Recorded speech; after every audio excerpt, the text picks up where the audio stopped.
God, this is me on all levels except physical. I am a horse. Oh, I can't wait to talk about this new album from the Equestrianmasters. Get it? Horse lords. So funny! These kids, These guys come from Baltimore. They're a four-piece, kind of experimental math avant rock outfit. They've got a little bit of experience under their belt. They've got well over a decade, actually. I really enjoyed their last record, The Common Task, and I'm going to be making comparisons to that record a little bit in this review. Let's get into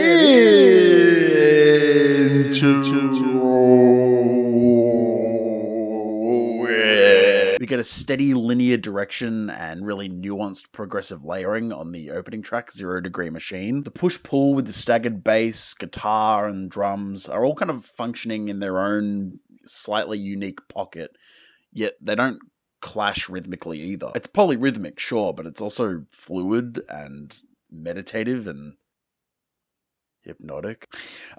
Yes, continuing on from there. Cycling guitar solos and prickly tones add a final layer of chaos before we close out the track on some really wonky sax runs. This is the first of many very psychedelic compositions to be heard here on this record. On Messmend, the trebly syncopated piano chords add to the song's disco feel. The guitars wiggle restlessly over a persistent dance beat. Some subtly glitching effects are added on top of this track as we move forward, building towards a final climax where these elements stutter and glitch together, slowly sort of building up speed, like a tape almost sort of screwing up and just like looping itself until we are left with nothing but a buzzing drone that is suddenly broken by BRIGADE. Opens with these honking off-kilter saxophones that jerk their way through this absolutely bizarre groove. We get what sounds like 5 free jazz songs just layered on top of each other. The drums and bass stay quite static though, so as to act as a sort of steady foundation for the mayhem to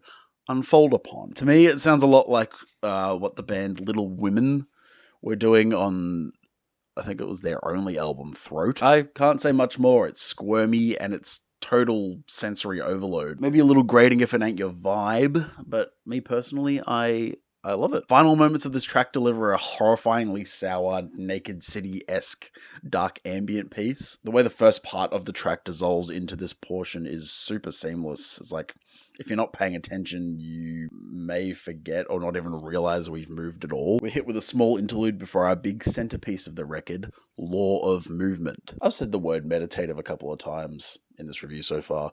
This track really takes that word and like embodies it. This thing takes its goddamn time. But to be honest, that's like one of its best traits. The vibrant drones and whirring electronics that begin our odyssey lull us into a full-on trance, as well as some gradual builds of elongated saxophone. When the drums and muted strums kick in, we are presented with the full picture of where this band is taking us. Another linear trip that sort of eases on and off with the ambience, sometimes growing, sometimes kind of conceding, but it's always present. Just enough lingering tension to keep the listener alert, but not entirely unsettled. Hypnotized.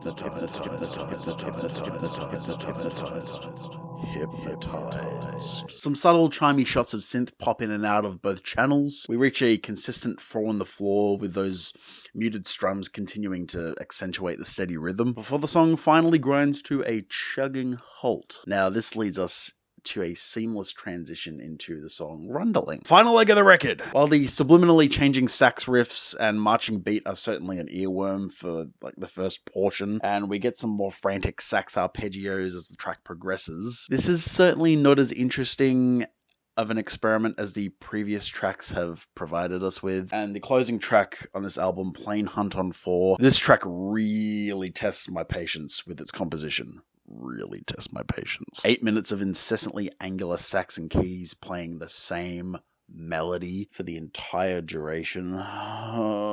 This track seriously goes nowhere and does nothing to spice up the horrid nausea that is this bland, repetitive groove. Feels like a straight up demo that the band just couldn't be bothered to finish or do anything with, so they just looped it and threw some sizzling pads underneath it for textural purposes, and voila! If I had one word for this track, it is grating. Bit of a downer to end the album this way, though it doesn't ruin my enjoyment of this thing as a whole. I do think this is a solid addition to their catalogue still. A mostly enjoyable follow-up to their last record. This is easily their most psychotropic album so far.